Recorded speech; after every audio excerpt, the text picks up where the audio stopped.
There is a kind of strength that does not come from holding on. It is difficult to explain this to someone who has not seen it, because we are taught from an early age that security means grip, that the way to protect something is to close your hands around it and not let go. And for many things, this is true, but not for all things. And perhaps not for the things that matter most when it comes to capital and how it survives across time. I came to understand this slowly, over many years of watching how money moves, watching what happens when it flows freely and what happens when it is held too tightly.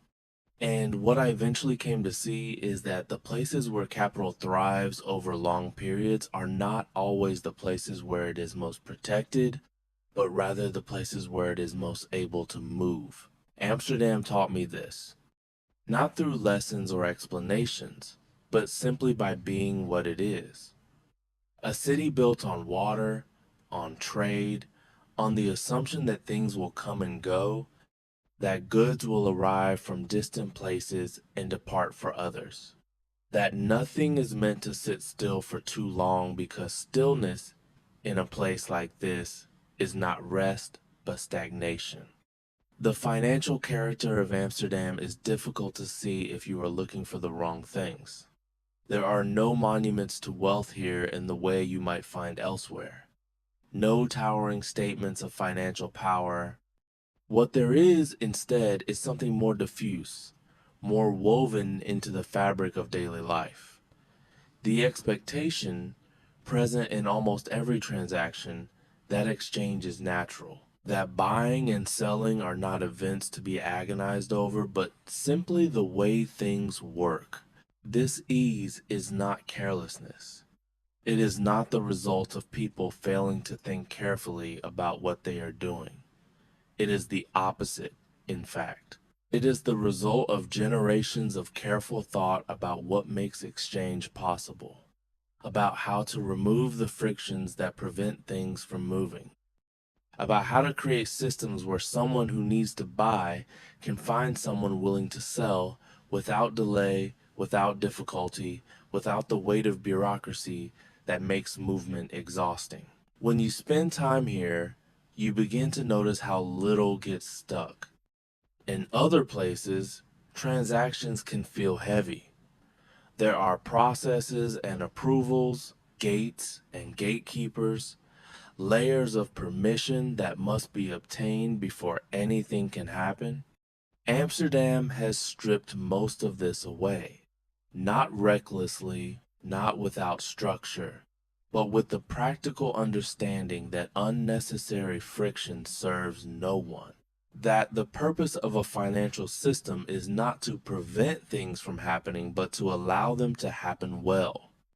This creates a particular kind of environment, one where capital is not trapped but circulating, where resources find their way to where they are needed without getting lost along the way, where the gap between wanting to do something and actually doing it is as small as it can reasonably be made. I have watched people operate within this environment, and what strikes me most is how rarely they seem anxious about access. In other places, there is often a worry about whether resources will be available when they are needed, whether the door will be open when you arrive. Here, that worry seems absent. Not because people are naive about risk, but because they have learned to trust that the system will function, that the channels through which capital moves will remain open. This trust is not given freely. It is earned over time through repeated experience, through the accumulation of small confirmations that things work as they are supposed to work. That when you need to move something, you can move it. That when you need to exchange one form of value for another, the exchange will happen without unnecessary cost or delay. The merchants who first built this city understood something that is easy to forget. They understood that trade is not a zero-sum game played between adversaries, but a mutually beneficial activity that makes everyone slightly better off. They understood that the conditions which allow trade to flourish, trust, openness, reliable systems of exchange, are worth cultivating not because they are morally superior, but because they work, because they produce results that closed systems cannot match. This practical wisdom has not been lost. It continues to shape how things are done here, even though the nature of trade has changed beyond anything those early merchants could have imagined. The specifics are different, but the principles remain. The commitment to openness, the resistance to barriers that serve no purpose, the understanding that value flows most easily when the channels are clear. For those who manage capital, this environment offers something that is genuinely valuable. It offers flexibility, the ability to respond to changing circumstances without being trapped by previous decisions, the freedom to shift when shifting is necessary, to adjust when conditions require adjustment, to move in new directions when the old directions no longer make sense. This flexibility is not the same as instability. It does not mean that everything is constantly in flux, that there is no ground to stand on. Quite the opposite. The stability of the system comes precisely from its flexibility.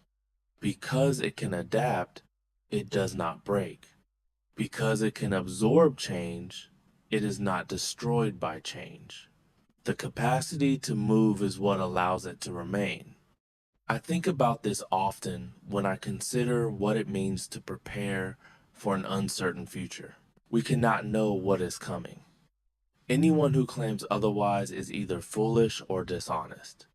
What we can do is position ourselves to respond to whatever comes, to build structures that are not brittle, to avoid locking ourselves into positions from which we cannot escape if escape becomes necessary.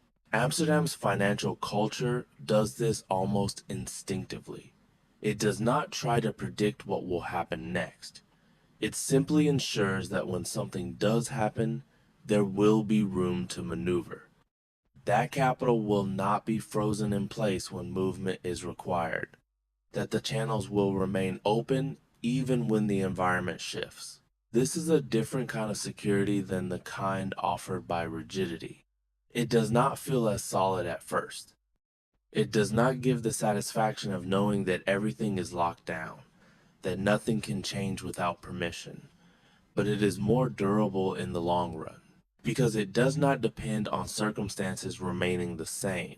It depends only on the capacity to adapt, which is something that can be cultivated and maintained regardless of what the world is doing. The people who thrive in this environment tend to share certain qualities. They are comfortable with movement. They do not become anxious when things shift because they expect things to shift. They plan for multiple possibilities rather than betting everything on a single outcome. They keep their options open, not out of indecision, but out of the practical wisdom that options have value. That the ability to choose is itself a form of wealth. There is a quietness to how this operates once you become accustomed to it. At first, the movement is visible. You notice the transactions, the exchanges, the constant circulation of value from one place to another. But after a while, it begins to fade into the background. It becomes simply how things are. The flow continues, but you stop noticing it because there is nothing to notice. No friction to create awareness, no obstacles to draw attention, just a smooth, continuous movement of resources finding their way to where they are needed. This invisibility is, in its own way, a measure of success. When systems are working well, you do not see them working. You see only the results, the capacity to do what needs to be done without delay. The absence of the frustrations that accompany dysfunction, the quiet confidence that comes from knowing the infrastructure is sound. Walking through certain parts of the city, you can sense this even without understanding the mechanics. There is an ease to how business is conducted, a lightness that is not frivolity but efficiency. People meet, they exchange what needs to be exchanged, and they move on. There is no performance of importance, no theater of complexity, just the practical work of making things happen. I have come to believe that this quality, this ease of movement, this resistance to stagnation is more valuable than it first appears. It is easy to overlook because it is not dramatic. It does not announce itself. It does not promise exceptional returns or spectacular gains. What it offers is something more modest, but perhaps more important: the ability to keep going, to navigate difficulty without becoming trapped by it, to remain capable of action even when conditions are unfavorable. This is not a guarantee against loss. Nothing is. Markets move in directions that no one anticipates, and even the most fluid system cannot protect against every possible outcome. But it offers something that rigidity cannot. It offers the chance to respond, to adjust, to find a new path when the old path becomes impassable. Amsterdam knows this in its bones. The city was built by people who understood that the world is fundamentally uncertain, that what is true today may not be true tomorrow, that the only reliable strategy is to remain capable of change. They built their systems accordingly, and those systems have continued to function in one form or another across all the years that have followed. The water still moves through the canals. The boats still come and go. The exchanges still take place in forms that would be unrecognizable to those who first established them, but that follow the same fundamental patterns. Value finds its way to where it is needed. Movement continues because movement is what keeps everything alive. For those who have capital to protect, who have spent years or decades building something that must survive into an uncertain future, there is comfort in knowing that such places exist. Places where the priority is not to control but to enable, where the goal is not to freeze everything in place but to keep it moving, where the system itself is designed to breathe. The evening comes and the city continues. The offices close, but the work does not stop. It shifts, as it always does, finding new channels and new forms. The principle remains the same. Keep things moving. Remove the obstacles. Allow what needs to happen without unnecessary resistance. And somewhere in the quiet spaces where these things are managed, the flow continues. Invisible now, because it is working well.